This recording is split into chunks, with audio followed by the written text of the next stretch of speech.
was good. I know, because we missed last week, but I'll tell you why. It's true. We did listen. Blah, blah, blah, blah. See, guys, you're going to have to bear with me because apparently I forget how to film now. I know. We're out of it. It's like groove. we're just going to, we're going to slide our way, ease our way in. Yeah. But I feel like it feels longer because you were away. We had pre-filmed. Yeah, that's true. So though we only really missed last week, right. It feels like we haven't filmed in a while. Yeah, it's true. So, but that's because you had to go in. I know. I got really sick. I guess like a one sick day in a whole year between the two of us is not too bad. That's not too bad. No, it's like the first time we had to cancel because I literally couldn't.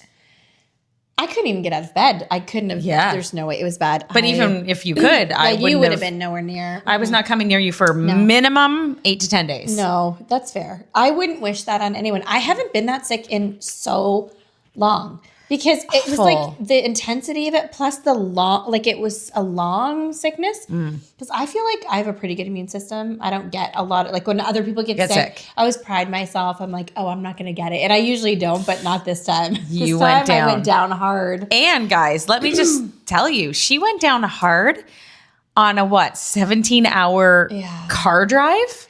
That maybe made it worse. Maybe that's why I didn't get over it quick enough because I didn't like rest and stuff at the beginning. I kind of pushed myself and then I don't know what possessed you to get into a car. Well, it was like I just felt like I don't even really know. My kids, okay, so we were away for March break. I got sick the last day that we were there and we were supposed to leave the next morning. And we were like, we're going to do it in one full long day. The kids both had to be home the next day. They had like my son had like a project at school. My daughter had something she had to do. Did you get sick like the night, like when you went to bed or earlier in the day? It was like early evening. It was right after dinner. So we went, okay, I'll tell you the whole story. Okay. So we're ready. We went for dinner. I'm feeling If you're fine. scared of sickness, just pause the next 5 minutes and move on. This is a warning. This gets ugly. Because this stuff makes me nervous even talking about it. So like, I'm just going to plug one ear. I know, and be like, I'm fine. So we went for dinner. My whole family's there. Like my brother, sister-in-law, their kids, my parents. We always go together, always on March break. And we're going to try this like burger place. We're like, okay. So we go. It was delicious. It was great, whatever. Then the little kids want to go go-karting. My daughter, she's 18. She's had her license for a while. It's not as fun to go go-karting. Right. So she had said, oh, can we go to the mall? She wanted something specific at the mall. I was like, yeah, no problem. So I sent her brother, Cole, with the aunts and uncles and the grandparents to go go-karting. I took her to the mall. And when we're driving to the mall, I was like, I had this weird feeling in my stomach. It wasn't like pain. It was just like unsettled. And I said to my daughter, I was like, oh, my stomach's feeling really weird. And leading up to this trip, we had my son, daughter, and I, we were like on this super kick of like super clean eating. Okay. So I said to her, I'm like, oh, I think those, like, I think after eating all that clean, I think my tummy's just adjusting to those burgers. Okay, whatever. We drive to the mall. We get to the mall, and I was like, got this wave of feeling like I was going to be sick. Pam. But then it was like dissipate, and I'd be like, oh my goodness, I need to go to the bathroom and throw up. But then at the mall. But then like as soon as I'd think, I would all of a sudden feel better. I'm like, okay, maybe I don't. And then I felt sort of nauseous again. But then I was like, I was fine. So I'm like, this is so you're walking weird. The mall. Yeah, and I'm saying to my daughter, I'm like, I don't know, something's happening. And she's just like, okay, whatever. So she gets what she needs.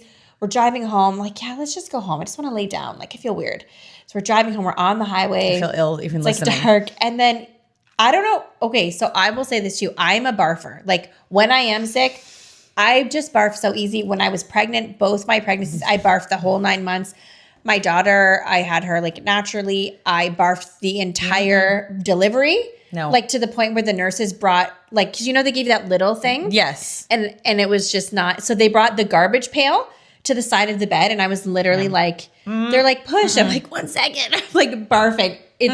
It's ridiculous. We're gonna have to put a warning on this video. I know. If you don't like barf, because I'm really struggling. I know. If you're eating, it's okay. I'll get past it. We're almost done the bad part. So whatever. So, but it's bad. So then we're driving, whatever. All of a sudden, I get this wave, like literally from my toes. I'm like, oh, I have like 10 seconds. I have 10 seconds, and then I'm gonna barf. I just knew it. No. So I'm like frantically looking on the highway, like, what do I do? So I just put my blinker. I just pull off. Oh, you're highway. driving. I'm driving. And then my daughter's like, what are you doing? Because I just pull off the highway. I couldn't even answer her because I thought my mouth opens. It's game over. I can't. My stomach. I can't. I know. It's so okay. So I literally just like open the car door and just get it open. And I'm just vomiting, like projectile vomiting all on the ground. My daughter's like, what is happening? I'm just like, so I managed to get my seatbelt undone. I kind of like slide out of the car. I'm trying to like barf away. But you know, like, I mean, you do your best, but no, there's splash. I can't. And my feet. No. Really, oh, in Jesus' name. I'm not getting sick. I'm not getting sick. This is a story, Leah. Help. Sorry. My anxiety is like this right now. It was really bad. So then my daughter's like scrambling in the glove box, like getting like napkins and wipes, and she's passing. I'm trying to like clean myself off or whatever. So then thankfully, because she could drive, we switched. I'm like, you're going to have to drive back. We were like maybe 15 minutes from my parents' house. What so would you done we get if in the she car. couldn't drive back? Well, and You would have had to call somebody to come I would get have you. to call somebody. It was bad. So, and she, like, you know, my daughter's like a massive clean freak, like germaphobe. Like, I think Was it's she like losing her mind? borderline, like, oh, so she's trying, but she's also compassionate. So she's trying to be loving, but she was also like, oh, wow, okay. And she's like giving me, and then we switch. And I just like get in the passenger. I'm like, and she was like, oh, mom. No, And she's like, roll the windows down. And then she's like, is it on you? Like, why does it smell so bad? I was like, I don't know. But of course, like, I think someone's like splashed up on your clothes. And like, I looked down at my feet and I was No. Like, it was just not good. So then we drive to my parents. She's just like trying to calm herself. She's like, okay, like getting air from the window. She's like, we're almost there. Whenever we pull into my parents. And then I'm just trying to stumble out of the car. And she's like, you know, I think we're going to leave the shoes outside. Yeah. And then you need to just like go have a shower. So we go in, I have a shower.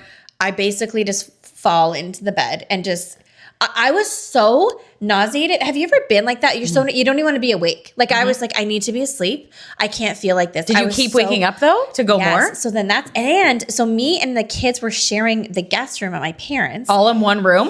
Yes. And the window. So I was like, we need to open this window. My mom was like, the window's broken. It doesn't open. I was like it just was there nowhere else? Could have they slept in the living room? Like maybe could have, but they didn't. I don't know why, but they didn't. But then I'm getting up like that all through the night, like getting sick, like vomiting all night long, every like hour and a half, 2 hours.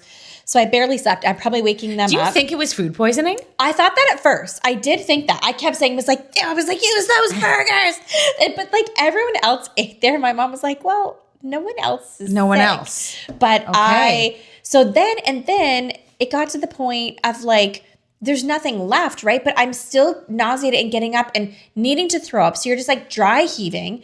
So then I was getting like my back and my neck from just anyways, it's kind of graphic, but so then the next morning we were supposed to have left. Okay. But because I think I'd been sick all night and I'd slept a bit, I felt like a little better where I was like, okay, I think I'm okay. So I just said to my daughter, and my daughter was like an angel. She like packed everything, packed up the car, got snacks for the road. Like I just had fallen in the bed and was unconscious and she did everything. Whatever. And then, so then I said to her, like, if you can just drive for like a couple hours and then I'll be good. And she was like, okay, but I was not good. You were not good. I was so sick in the car. Like I could barely, and like lethargic and my body was in pain. Like can't even describe it. It was the weirdest thing. So she's driving. She drove like, I don't know, 12, 13 hours something. We're 3.5 hours from home. It's getting dark. And it starts like thunderstorm warning. It starts like raining. I'm like, I think we need to pull over. And the kids were like, no, we're so close. Like we just want to get home. And I'm like, no. And then it started hailing. Literally started hailing. I was like, okay, we have to pull over. So we pulled over. We get it. We go to this hotel. But I couldn't even like walk. You were so weak. The car to the hotel. Like I could barely stand up. My son was like trying to help me. I'm like, what's the matter? I looked. Were you worried at this point? Like, were you like, do I need a hospital? I don't even think I was thinking that rationally. Not really. I was just like, I was worried because I was like, what's going on with me? But I was just thinking like in the moment, I guess. I don't know. So we like obviously had to put no makeup on. My hair looked insane. I just looked disheveled. And then I'm like, I'm surprised they even rented to you. This is what I thought. To be honest. I said that to my kids. I'm like, I think they're going to look at me and be like, we're full. Sorry. Yeah. Like I looked crazy. And then my daughter was like, well, I can go in and rent it. I'm like, well, they're not going to rent to you because you're underage. Like I have to go in. So she kind of got stuff ready in the car. My son helped me to go in. We walk up to the desk. I try to like pull it together. I was like, I need a room. Like, I was like, they're going to call CPS. They're going to be like, this crackhead has shown up with 2 children. With 2 children. And she's clearly on drugs. That's right. And like I looked. So anyway, she gives us a room. We get up there. I look in the mirror when we get in there. I was like, oh, I looked crazy. I was like, could someone smooth my hair out? Yeah, you're like something. I looked insane, but whatever. Then I went to lay down. But then I think from the like muscles of like retching and then sitting in a car for so many hours straight, I start getting these like back spasms. Like I literally felt like someone's taking like a knife or like an electrocutor and being like, zzz, zzz. Like I was literally trying to lay down in my back. It was like my back. Like, it was so bad. I'm so tired. I'm so nauseated and sick. I have a You're fever. still nauseated? Oh yeah, so nauseated. I still throwing up? Yeah, I'm not throwing up anywhere, but I hadn't eaten or drank in an hour. So, and then this back thing, I just start crying in the bed. Like I just start crying. I'm not like this. Like I'm very much like, I get all the time from friends and they're like, oh, you know, you never ask for help. You always seem like you're fine. You got to ask for help. I'm not like that. So my kids were both just like, what do we do? There's like, take a deep breath. Like they're trying to give me water for the sake and whatever. Anyways, I took a couple Gravel, took an Advil, knocked me out, which was probably good. Then I just went to sleep. Were they so scared? I think they were, but in the moment, I wasn't even thinking about that. Later, I realized I think they were kind of scared. Then my kids were like, in the morning, I did feel a little bit better, but they were like, what was that last night? Like you were not okay. And I was like, I'm so sorry. Like, and then they were like, yeah, the worst part was after you fell asleep, they were like, you were talking for hours in your sleep. And I was like, what? They're like, yeah, it was really creepy. They're like imitating me. They're like, you just kept saying, I'm fine. Everything's going to be okay. No.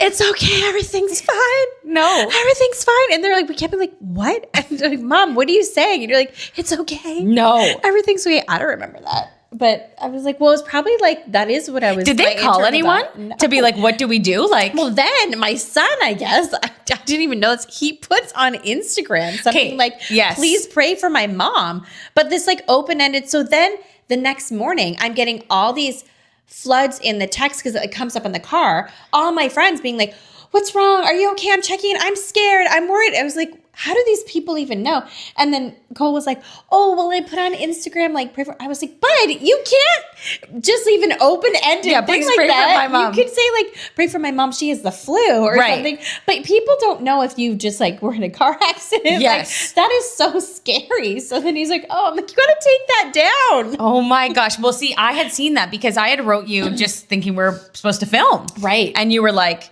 no, I'm really sick. And I was like, what? And then after we got off the phone, whatever, I had seen Cole's. Okay. And it had said something like, please pray for my mom. Like she's not well, something. Yeah. And I'm really worried or something. Yeah. But then the next morning he followed up with, thank you for your prayers. She's feeling better or something. But I was like, oh man. Because had I seen that, I would have been like, are you okay? Well, then I felt back. So oh, it seemed like so dramatic. People are probably like, what's wrong with you? Everyone gets the flu. Like, no. But it was, and then when I got home, like that week, I was like out of commission. I was just so weak and like still feeling nauseated. I had stopped throwing up, but it also could be because I wasn't, even my daughter's like, we haven't eaten or drinking Do you still think though it could have been the food? I don't know.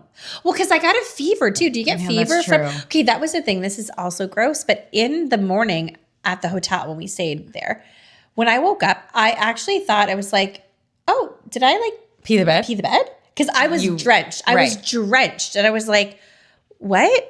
But then even my hair was wet. So you broke obviously a fever or something. I must have had a crazy fever, and I didn't smell like pee because I was like, right. Oh my gosh, should I pee? You're like, did I? Like, what's happening? I've just lost control of every function of my body.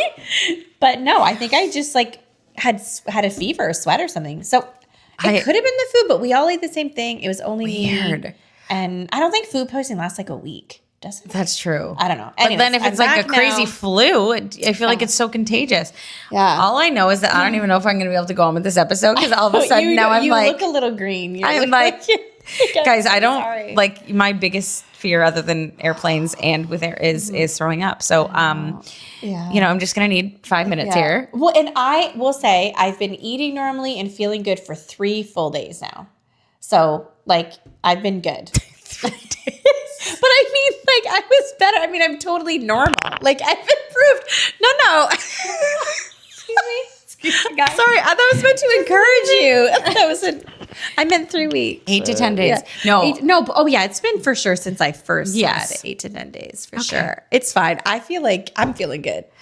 You're okay. If I get sick, I will actually come for you. You can't get that. That was bad. But then I heard that's going around. So I heard actually a lot of people, but either people would, this is maybe graphic, but people would either get the same symptom, but it was either you threw up or you had diarrhea. Thankfully for me, I didn't, but I'm a thrower upper. Like that's the way my body expels things. So, but a bunch of my daughter's friends from school and places, they all had a similar thing, but they were at the other. See, my fear is that with me, it comes out both ends at the same time. Every time. Every time. This is why I have such a fear. Sorry. This is why I have such a fear. Yeah. Because that's hard. If I was at the mall, what do you do? Well, and I was even thinking for a long car ride, I was thankful that I was vomiting because that's way easier to contain than pooping your pants. Yeah, because if there's nowhere to stop, like, what do you like? So I was like, I'm thankful I'm vomiting because that I can have I had a bucket and I could go at the door. Like it's different. So, but I'm good. I'm good now. I feel great. I'm traumatized. It's okay. I'm traumatized. I'm traumatized, guys.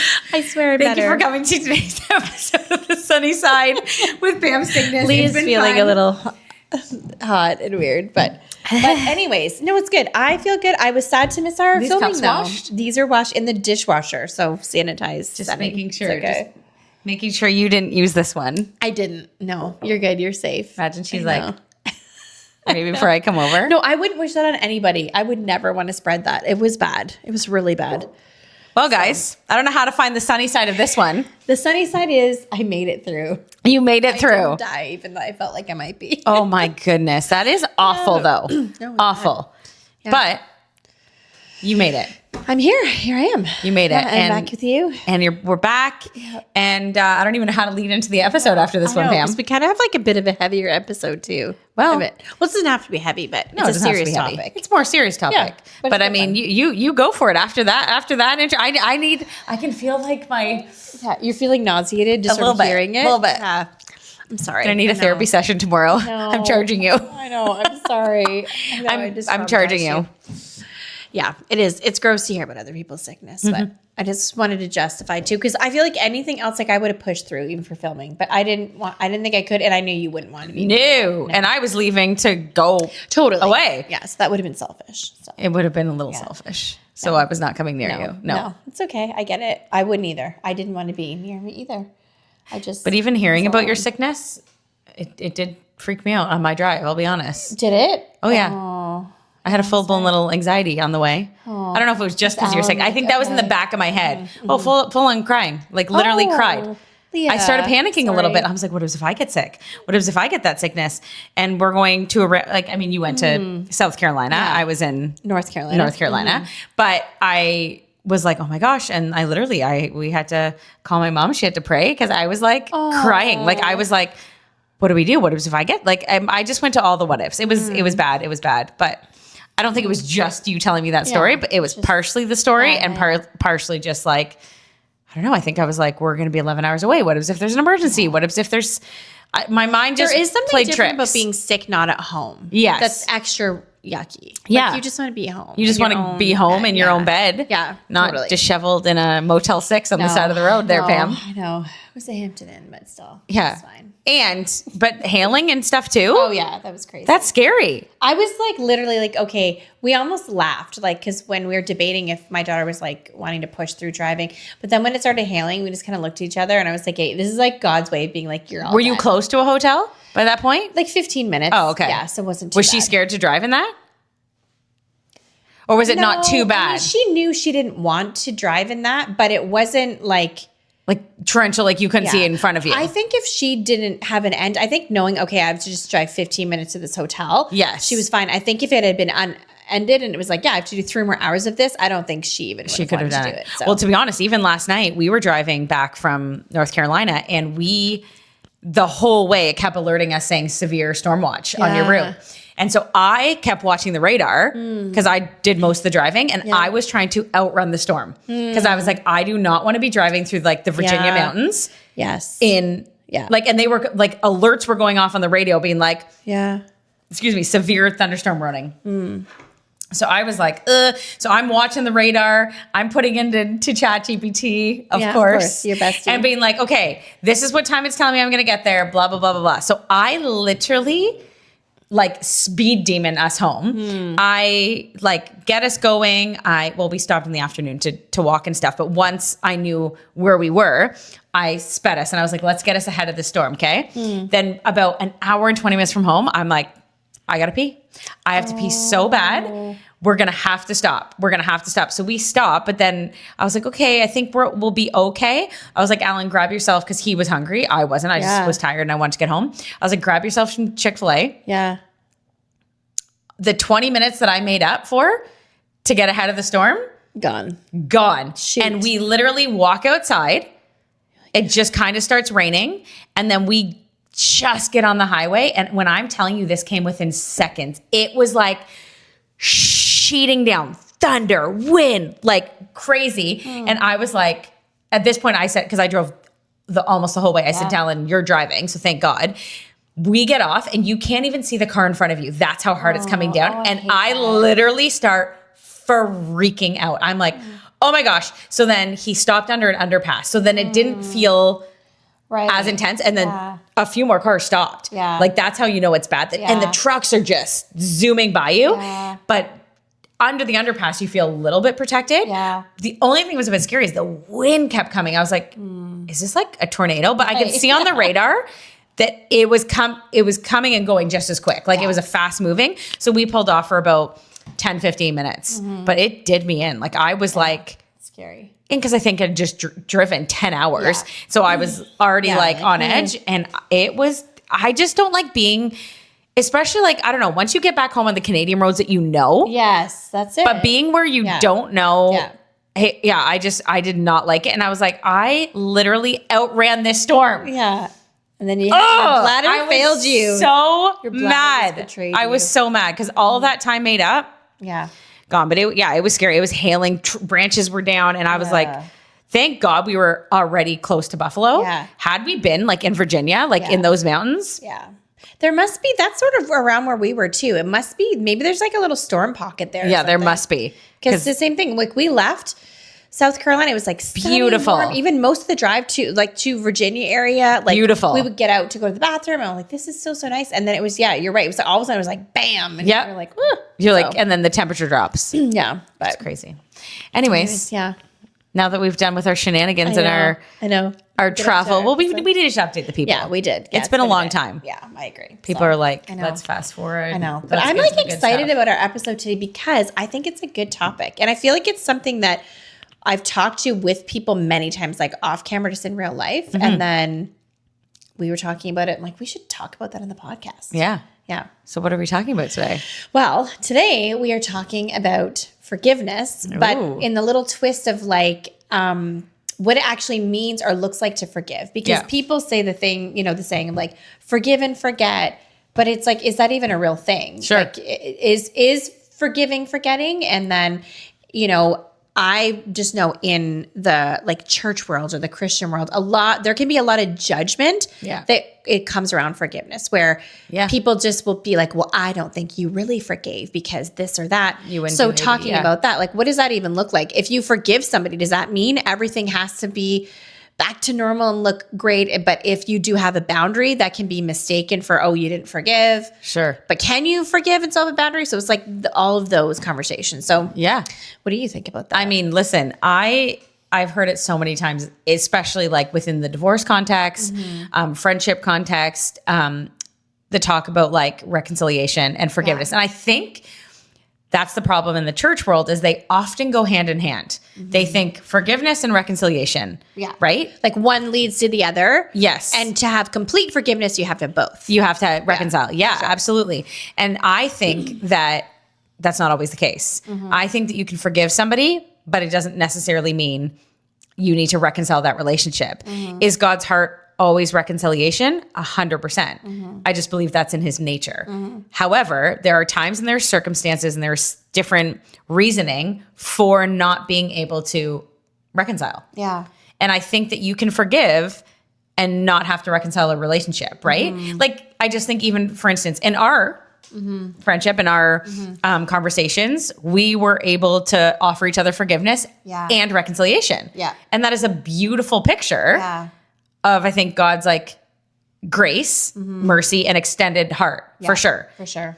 But there are also times where I think you can forgive and need to put up the biggest boundary for your own heart. I agree. Yeah, because some people, and you do hear this, and I think it's true, where it's like forgiveness is for you. Yeah. It's not really for the other person. Sure. It doesn't change the other person. Yeah. It's for your heart that you're not carrying around this like anger and bitterness. Yeah. But sometimes the person who's done the offense toward you, they're still not well. They're still not healthy. They're not like a safe person to be around. Yeah. And you have to have that boundary. And you can, in your heart, forgive them for what they did and not hold on to bitterness toward them. But you can't just start getting back, like, or things go back to normal, or you give them this position they had before Absolutely. they did the offense toward you, because that's irresponsible. And the odds of it happening again are like huge then. 100%. I also think that I think we put forgiveness in a bubble of what we think it needs to look like. Yeah. But I think forgiveness to each person, if this is going to make sense, so hang in there for a minute, can look different. Yeah. I don't think there's like one way to forgive somebody. I think there's multiple things. I also do think it is a daily surrender, especially depending on how, like, what was done, right? What the forgiveness is needed for, right? Yeah. But I think that forgiveness isn't like in a one box fits all. Yeah. This is the way you need to forgive. This is what it needs to look like. Yeah. I don't think that. You're right. Because every situation and every person is so complex. There's no. Yeah. Yeah. Like, I think for me, like, we talked about this a little bit off camera, but I know when I think of my own life, like in my marriage, I struggled so much with that because I wanted to forgive. And I felt at the time like a lot of the ability for us to move forward in our marriage and to have like healing in our marriage depended on my forgiveness of my husband, because he was the one that had, there was infidelity and faithfulness and some anger issues and some abusive things and whatever. And he would even say that to me too. Like, well, you just need to forgive me. Sure. And I said, I'm sorry. And if you don't forgive, then this is on you, that we can't move forward because you won't forgive. And I always felt that of being like, okay, like, yes, I want to forgive. That's right. Like, I don't want to be the cause. Like, if he is sorry. But what I know now, like in hindsight and through a lot of therapy and stuff, is the problem was he said he was sorry. Sure. I did forgive him. Yeah. But his behavior and actions were still not trustworthy, and they weren't trust building. Right. So the trust that had been broken, that piece never repaired. Sure. And my forgiveness didn't help that. Right. My forgiveness didn't make him more trustworthy. No, so absolutely. Then things kept happening. And then, like, I'll admit that the last couple years of our marriage, they weren't good. And I probably wasn't a fun person to be married to because there was so much built up bitterness betrayal, and resentment. Hurt that never got dealt with. Of course. Me forgiving him didn't deal with that. There was no rebuilding of trust. It was just the same thing happening over and over. So then there was a distance with us. There was, I'm sure, like a coldness of my heart of self-preservation and protection, being like, I have to protect myself against you because you are so destructive and hurtful. Yeah. But then it would be interpreted by him and sometimes by other people as, well, you're not forgiving. You're not letting go. You have to like, and I remember that even like professional therapists saying things like, like that you just need, everything has to go back to normal. Like even, and I've heard this so many times since, like, especially like if your husband is unfaithful to you, and then it's like, well, you have to keep being affectionate to him. You have to keep having sex with him. You have to keep whatever because you can't punish him for that. Right. Where now I don't agree with that. I think, well, that's not punishment, but there has to be, that's such an intimate thing. There has to be a trust rebuilt. You can't expect somebody to do something, such a betrayal. Then they just say, oh, I'm sorry. Yeah. Then you have to forgive and everything has to be fine. That's right. And then if it's not, it's on you. Like it's because you didn't forgive. So I think that is such a confusing thing to navigate. I don't know. Yeah. Did you ever And feel it's- like that you didn't like, that you had to forgive or were accused of not forgiving properly? Or Yeah, 100%. And I think when we offer advice about even counselors, like forgiveness, like it can be a dangerous territory. I think, again, because I think we're putting it in a box. And what does that mean?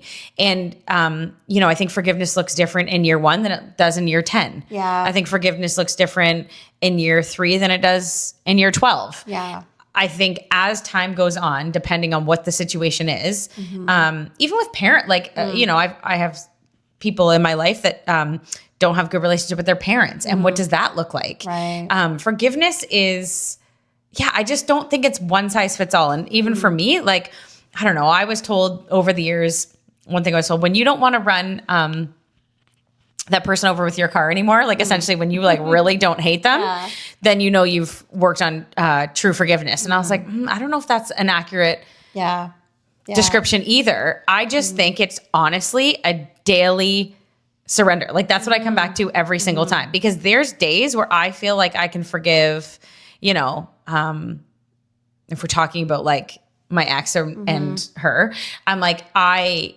think there's days where I'm like, oh yeah, totally fine. Yeah. But then there'll be something that triggers me and I'm like super mad again.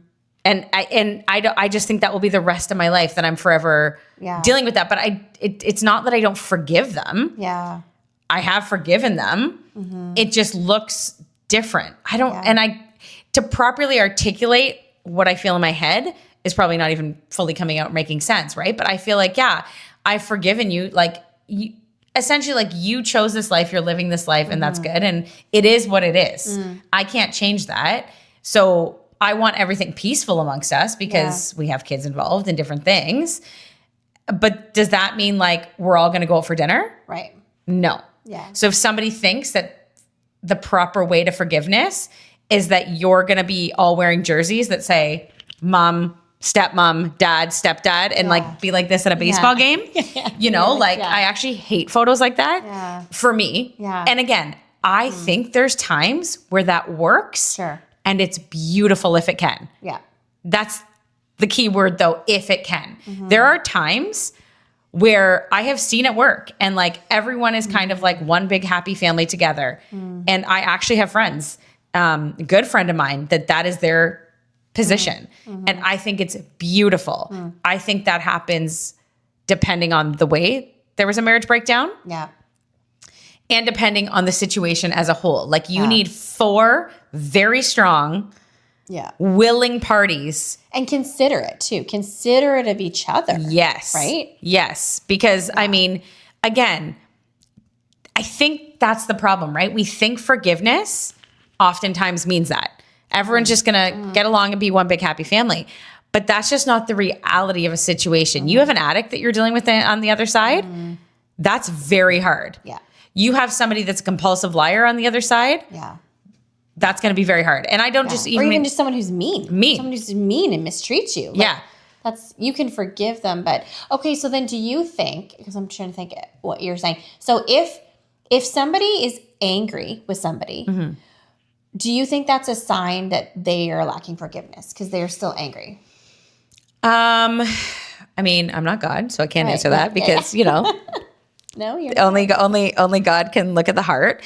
That's a hard one to fully answer, but I would say it depends if their anger is like a justified and righteous anger or if it's like a revengeful anger. Right. I think there's a big difference between like I'm out to get you because you hurt me and I'm okay to feel justified in this anger. Yeah. Right? Totally. I mean, we kind of talked about off camera, like, and this is a totally different situation. So guys, don't come at me. I hear you. But like Jesus flipped over tables in anger because of an injustice. Right. Right? He did not like what was going on. Yeah. So I do think that there is a difference. Yeah. And I think that anger left unchecked is a sign of unforgiveness. Right. When you can tell, it's like, I want revenge and I want you to hurt because you hurt me.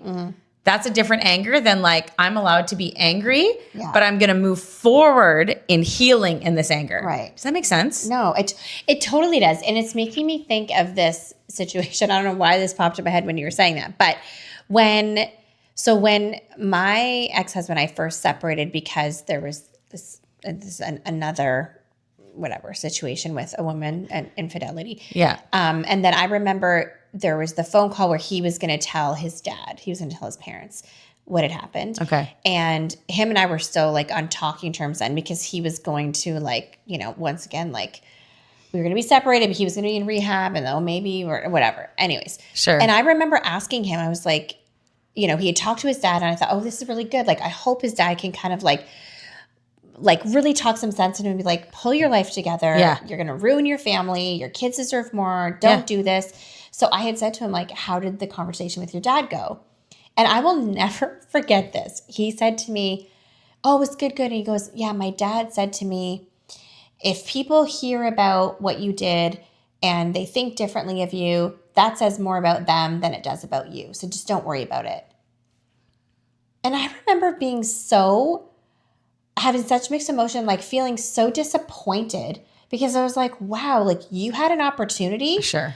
to really help your son, like stress the importance of like change. But instead you're telling him that if people are angry at you or disappointed or think badly of you because you've been caught cheating on your wife again, that's because they're a judgmental person. Wow. No, it's not. If that is an example of like righteous anger. Yes. If you hear that somebody has done something wrong to someone else and you are angry at them for it, or you feel upset with them, or you lose trust with them, that's because that's deserved. Because they did something wrong. Absolutely. To say, oh, well, you shouldn't feel that way. It's like, what? That makes no sense. 100%. And it just made me think of that because kind of what you're saying was the way I felt then, where I was like, well, no, people should be upset. Yeah. That would be actually really weird. Absolutely. If people who are our friends and love and care about our family wouldn't be upset to hear that you've done this to your family. Yeah. That's very weird to be like, well, no, as a Christian, you should just be like, everything's great. Yeah. Like, no, it's not. That's not great. That's a betrayal. And this is, I mean, get me started on this topic. Because I am such like a loyalist, like through and through, I'm like, you hurt one of my friends, like, yeah. Like what I mean, listen, this is probably not right. So hear me when I say this. It's probably not the right Christian thing to do. Yeah, we're not saying Okay, I'm not saying we're but just you being like honest about our thought process. You hurt like one of my friends, like you're dead to me. Yeah. Like you're dead to me. I don't So like I'm not saying I don't forgive them because again, I get But you're good with boundaries though. That's the thing. Yeah. Good to have a boundary. Like I am good to have the boundary, right? Like but if like you like something so silly, like I have a friend that you know, they had a falling out with one of her really, really good friends. Okay. So I immediately, because I only know this friend through them. Yeah. Unfollow them on Instagram and Facebook. Cause I'm like, like I have no part in like wanting where Alan, like bless his heart. Right. It's like, I don't cut anybody off in my life. Alan's like, always like, everyone has a chance. Yeah. All of eternity. Yeah. So where I'm like, nah, dead to me. Yeah. Like I am loyal to a default. Yeah. Loyal. Then the moment you like cross me to a point of no return, you're done. You're dead to me. You know, which I thought you were going to be that dead in a ditch at one point. I know. I was thinking at first, I'm like, are we talking about when you're like, I have a friend? No. We were talking about you. No. Are you the friend? No. I would just say it. But you know what I mean? Like there is a point where you're like, again, I don't think that's an unforgiveness thing though. I'm trying to be more like that because I would maybe have been more Alan-like in my life in the past. That's even why in 14 years, I stayed married for 14 years to someone who chronically cheated on me and was abusive, but I just was always like trying to forgive and give another chance and another chance. But I did it because I thought that was the right thing to do, not because I'm weak. Like I think sometimes people look at maybe people in those situations and think they're just so weak. They have no self-esteem. And I don't feel like I felt like that I am strong in a lot of ways in my life. I genuinely thought that was the right thing to do. Sure. I thought it was like better and more like godly to just keep forgiving and like, turn the other cheek and whatever. But now I see it so different where I feel I'm trying to be more like that, to be like, no, to be comfortable having a boundary. Yes. Even if other people don't understand it. Yeah. Or they say, oh, you're mean or you're whatever. It's like, well, I don't care. Like, and to be honest, most of these people, and most of these people that have an issue with boundaries, it's because they don't know how to give boundaries. Yeah. And they're the people that have the problem with the boundaries are the issue. They're the people that need the boundary. Yes. That's why they don't like it. That's right. And and I feel like in the church world, that's amongst so many things. It's so, that whole forgiveness boundaries piece is so misunderstood and so, I think, abused. Like people use some of the scriptures to abuse that in the way of like making you feel like you have to be a doormat. If you are a Christian or you love God, you have to just take anything, except you can never like question come across as like mean or have boundaries. And I agree. You don't need to unnecessarily lash out at somebody. That's not what we're talking about. You don't need to seek revenge. We're not talking about that. Revenge is a different thing. It's totally different. It's a different form of anger. But if something bad happens and you're angry because you're like, I don't want that in my life. I don't want that for my kids. And so this person now has to go back here. At arm's length. That's not, I don't think anymore that that's wrong. I used to think it was wrong. Yeah. I did. Yeah. And now I think, no, look at all the destruction I allowed to happen because of that. Where's your protective nature? Yeah. As a mom, as a friend or whoever, like you also have an obligation to protect. You don't just leave the sheep out to the wolves and be like, well, I didn't want to be mean. No, you keep the wolves out of the sheep's pen. Yeah. Like, that's what you do. Yeah. And you, and you can't allow it in even for a second because it can be destroyed. Yeah. And I think that, I just think forgiveness, and it depends on the person. Yeah. If the person has truly changed, yes, that is completely different. I agree. That is so different that you can start opening different doors and dropping certain boundaries because trust has to be rebuilt. If trust is not rebuilt, there has to be boundaries. That does not mean it's unforgiving. Yeah. Right? Like it's very hard to work with somebody that would have narcissistic traits or that might not acknowledge their wrongdoing. Right. If somebody doesn't acknowledge their wrongdoing, I'm not saying you can't forgive them because you absolutely can move on, forgive somebody. Yeah. 100%. Whatever they do or not, because again, it is truly about releasing the obligation that is put on you. Yeah. And you want to surrender that. But it is okay to put up boundaries and say, no, like, I'm not going to talk to you about this. Or no, we're not going to do this. Or no, we will never sit down and have a dinner together like one big happy family. Well, and it can't happen. And I think you have to be so, like you said a minute ago, like that every situation is so different and people 100%. Are different. Because even like I think in my situation, what was so tricky for me and I think to others is my ex-husband actually didn't say, he always did say, he admitted it. He would cry. Yes. And I'm so sorry. And I'm never going to do it. And I've hit rock bottom. And be like all these things. And now I realize, and I didn't get the help I needed, but now I'm getting the help I needed. I've never had this kind of help before. So there wasn't this even denial of it. It was that admittance of it and saying sorry, but the behavior never changed. And that's what I didn't see. That's what other people I think didn't see. They would be like, oh my goodness, Pam, but like he's upset and he cried about it. Yeah, he's and then changing. They'd be like, don't be mean. Like, don't be separated. Don't put a boundary on him. You have to just let him back. When meanwhile, I'm like, but I've heard this like literally 30 times. Yep. And it doesn't change anything. Yep. He just knows to say that. So, and that's the learning too of like, even if, so that's, if somebody might not say they're sorry, but also they might say they're sorry. Yeah. But the words are such a small part of boundary lifting. Yes. The actions are everything. Oh, and that's why they say actions are better than words, right? You have to have the actions. And let us be people that, unless you've walked a road, try not to offer advice that you have no idea about. Yeah. Like, and I believe just as people and as humans, we need to be able to like help and share, but more like ease up on the judgment of how you want to think that somebody should walk this situation out. Yeah. Or walk this road out. Because I mean, you've heard it a million times how you should walk this road out or what you should do. And I've heard of, okay, well, you should have done this different then or whatever. But let's not be people that judge because we have no idea what goes on behind the scenes. Right? Yeah. And I think, honestly, truly, like you, above all people, really are so grace-filled and like so like merciful, I guess. Yeah, merciful is the word, right? Where when there's times where it probably shouldn't have been there. Right. And there should have been more of a boundary up. Like I think about it all the time. And yes, because you and your kids are the only people in this world that will be able to know if there's true change. That's true. Yeah, that's true. You and your kids. Yeah. So unless you guys are seeing that, let the naysayers be naysayers. Yeah. Because you have teenage children at this point that they can see things for themselves. Totally. And that's the thing is a lot of people can put it on a facade. Like we're smart, right? Like human beings are smart and people, you learn, everyone wants to be accepted and loved and whatever. So we all, to an extent, learn how to adapt in a situation. Yeah. And I think sometimes if people do have destructive, toxic tendencies, they learn how to curb that in public. Yeah. So that they don't. It's a facade. Yeah. And so people don't know. Yeah. They know how to talk the talk and be nice and say and do all the right things, especially in the church world. Because honestly, Christians are...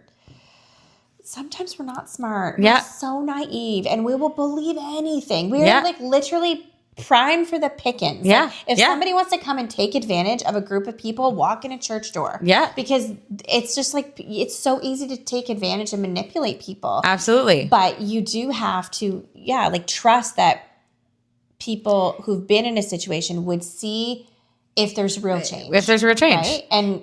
And so then if you see that there's still that boundary there, then there's a reason. yeah, there's a reason. Totally. And if anyone wants to come at you, I'm like, let them come at you and say, hey, talk to my kids. Totally. Yeah. Right. Like that's the difference now. Like at the age that your kids are at, like in your particular situation, I am like, you want to know if there's real change? Yeah. Talk to the kids. Yeah. And I will say, just because in case Dan is watching this episode, I know he watches some, I will say. Hi, Dan. Hi, Dan. I will say, in the last year, since he's come out of his last, anyways. There actually has been. Now, are we where maybe we need to be healthy? Certainly no. Right. But has there been changes? I will say I have seen it. So I don't want this to be like I'm trying to hint that he's not changed, and I don't want him to hear this and think that. I do see in that specific case there has been some changes in a positive direction, which I acknowledge, I appreciate. I've told him that. I've seen that. But I'm just saying in the bigger picture, like using an example of last bit of years, if somebody else is back a couple of years, that's a valid thing. That's a valid thing. Somebody can say they're sorry. Yeah. And you can be pressured from other people to like forgive. And that's such a loaded thing. What does that look like? Expectation? Yeah. You want me to forgive. What does that look like? Yeah. Right? And you can look like going fast forward where you're at now, you've been able to lift some boundaries. Right. Because of that. Yeah. And that's what we're talking about. Like that's a healthy thing because when you see some change, that's a good thing. Does it mean there's going to be perfection? No. No, because we're all... sometimes you lift the boundary and then you go, put that one back. That's right. Right? And that happens too. Like, and it doesn't mean that you're not forgiving or you have bitterness or anger in your heart or whatever. I don't feel that way. I actually have a lot of compassion for I think you do. Dan, and I really wish him well. And I know I know he has it in him. It's just, but he has to choose that. Yeah. And I've always said that to him. Yeah. I said that to him, we had a really hard time like a year ago, and him and I had a good conversation on the phone. And I said, I was so angry with some of the things that had happened. But I said to him, like, it doesn't have to be this way. Yeah. You don't have, there's so many resources. You can choose a different life. I know you can. Yeah. And I know you love your kids in your own way, deep down. Like, you don't have to be this way. Yeah. So it's not out of anger, but also I had a boundary though still. I still had a very firm boundaries for safety for everybody, right? But and I think if people looked at our situation, they might not fully get it. Yeah, it might look like, oh, maybe I'm being too harsh, but I'm doing it because it is even best for him. Yeah. Because sometimes, this is the thing too, sometimes people that do something and they need your forgiveness, if they could self-regulate a lot of times they would, but they can't. Right. And actually putting a boundary isn't anger or bitterness. It's actually love and caring. It's saying like, I can see you're not able to put that boundary and have yourself. that self-control yourself. So I'm going to help you stop hurting the people you love stop being so destructive. Yeah. Because I'm going to put that boundary for you. Yeah. Should they be able to? For sure. But sometimes people can't. Yeah. And for a variety of reasons, and they're destructive, and you have to help them help themselves. Yeah, you know? Absolutely. And I think in your situation, it is different because I do think that you guys have a pretty open form of communication. Yeah. Well, which maybe people from the outside wouldn't see. Yeah. But you guys do have quite open conversations. Yeah. About everything, right? And I think that is a beautiful thing because I think sometimes maybe people see this podcast or whatever and they're like, oh, you're just airing dirty laundry or you're talking about things or whatever. But I'm like, if you could see the heart behind it and really understand like why we've chosen to talk about some of this stuff, but also like knowing the ins and outs of like your guys' intricate relationship, it is a very unique situation. And I do think that you guys do have pretty open lines of communication, which is... I think so too, especially considering all that's gone on. Yes. Like, we're getting to but that's not for everybody, right? No. And I know there's a lot of people that don't understand it because I've heard from people in his family, people on the outside, like some friends, and who knows, maybe some of the communication isn't always being honest to them. I don't know. I don't know what they really know, but some of the criticisms you hear back, you're just like, it used to bother me, but now I'm just like,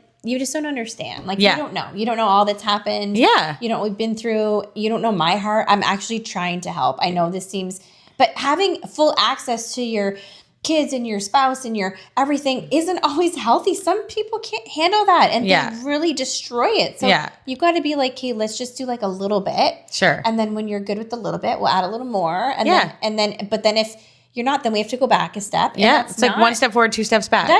Forgiveness also looks like that. Yeah. It doesn't just look like everything's great. The door's wide open always. Yeah. Like, forgiveness and boundaries, they just do. They go hand in hand. If we could take anything from this episode, I think that's what it is. I mean, this is so, we could talk about this for hours and hours, right? Totally. But I do think that this is just like, just the beginning. Yeah. We're just on the appetizer. You know what I mean? Of what it looks like. Because again, it depends on the situation. It depends on the person.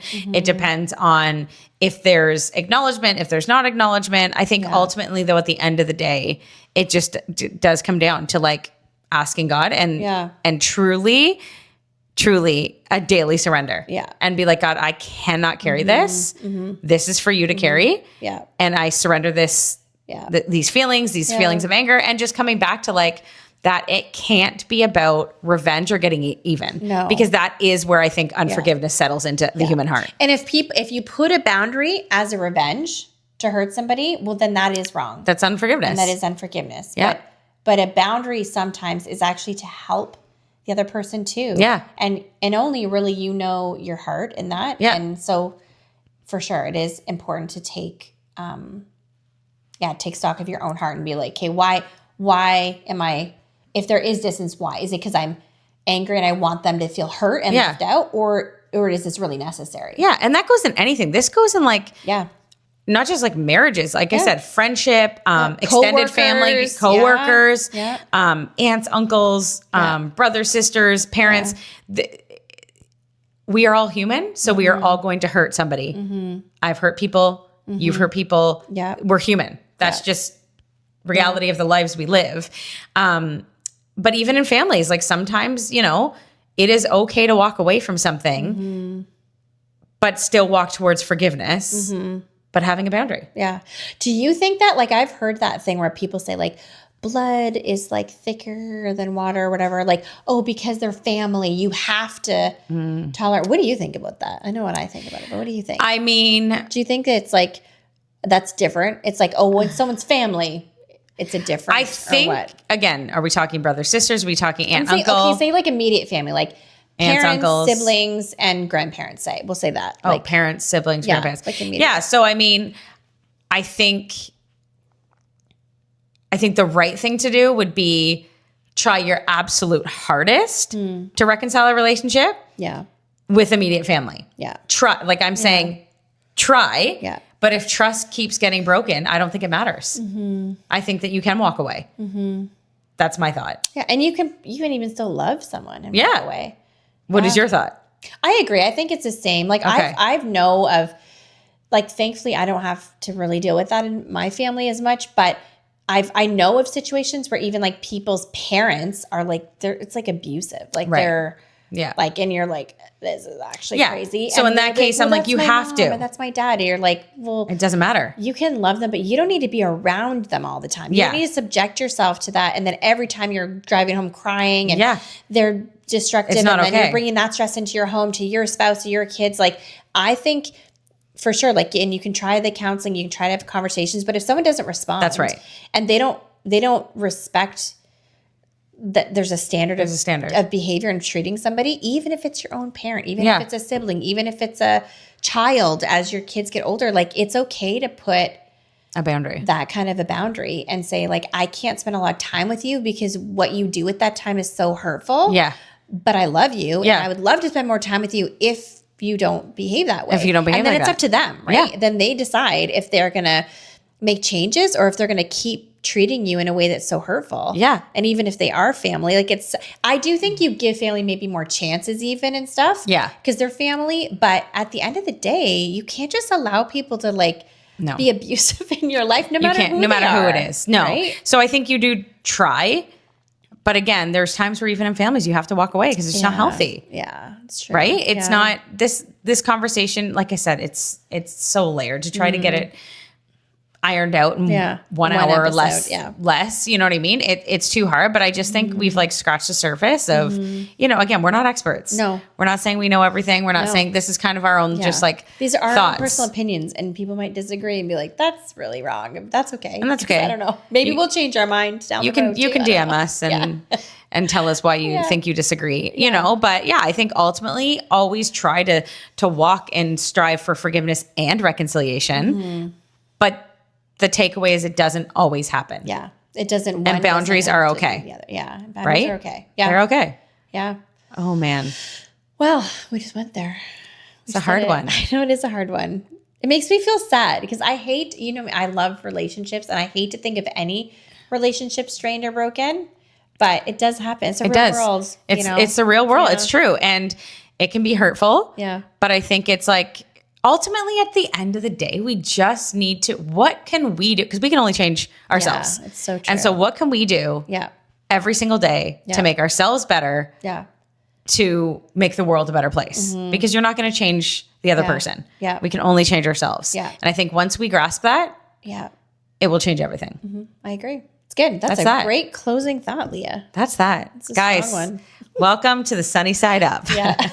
We found the sunny side. We found it. We found it. But guys, it's been fun. Oh, it's good to be back. It is good to be back. And we've got a lineup. We are just going through We have so many good guests coming up. I'm so excited. Guests. I know, we do. We have a whole lineup of guests coming up. So good. It will be some good episodes. Dating, singleness and dating. Yeah. We're doing one of finances and budgeting and debt. That's a big one, I think. We've never done an episode anything like that. So that's very That cool. one I'm like really excited about because I just think a lot of people struggle with that. Yeah. And that will be like a really good one. Yeah, I agree. So we've got some good episodes coming up. So stay tuned and we will see you on the sunny side. Bye. Bye.